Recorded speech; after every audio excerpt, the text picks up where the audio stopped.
Gimana sih rasanya hilang turun. 12 miliar dalam satu hari? Ya itu kan bahkan di TikTok kalau Richard tahu itu mataku udah miring. Tapi enggak. Aman lah.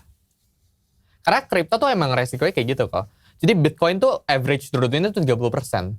Sepanjang dari awal bull market ini, dari 2022-2023, ini Bitcoin tuh turun 30% 3 kali. Ini sekarang lagi turun 20% kan. Jadi kalau kita punya uang 1 miliar, ya ini kekoreksi 30%. Ini 1 M-nya sempat jadi 700 juta. Terus ini juga 1 M jadi 300 juta. Jadi 700, sorry. Ini juga sekarang 1 M jadi 800. Jadi di crypto market tuh kena drawdown atau kena aset penurunan 20-30% tuh hal yang normal. Biasa. Ya. Tapi kalau kamu lihat ke depan bagaimana? Apakah Bitcoin ini akan naik atau akan jatuh?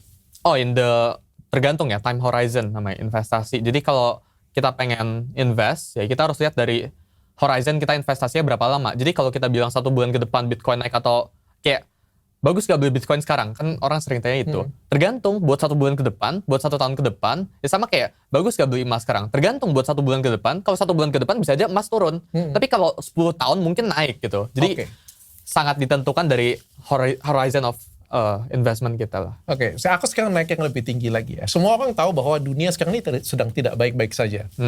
Ada perang dagang, ada terutama US dengan China ya. Lagi berantem juga. Di ngomong Indonesia sekarang lagi susah juga ya. Tapi kalau di ngomong Indonesia susah, katanya negara lain lebih susah lagi. Benar kayak itu?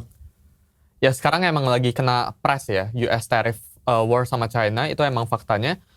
Cuma kalau kita cek ya, jadi setiap kali gold naik signifikan, itu selalu ada something yang nggak benar gitu.